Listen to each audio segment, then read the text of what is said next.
Voy por los pasillos del supermercado, en los cartelitos todo está indicado, frutas y verduras en esta sección, tomates brillantes, peras de estación.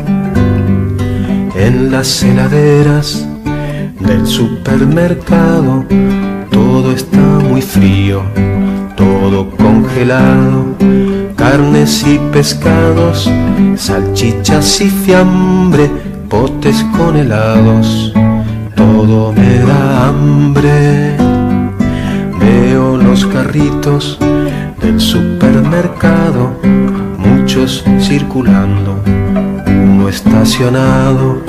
Mi carrito lleva su carga pesada, gaseosas, jabones, tapas de empanada.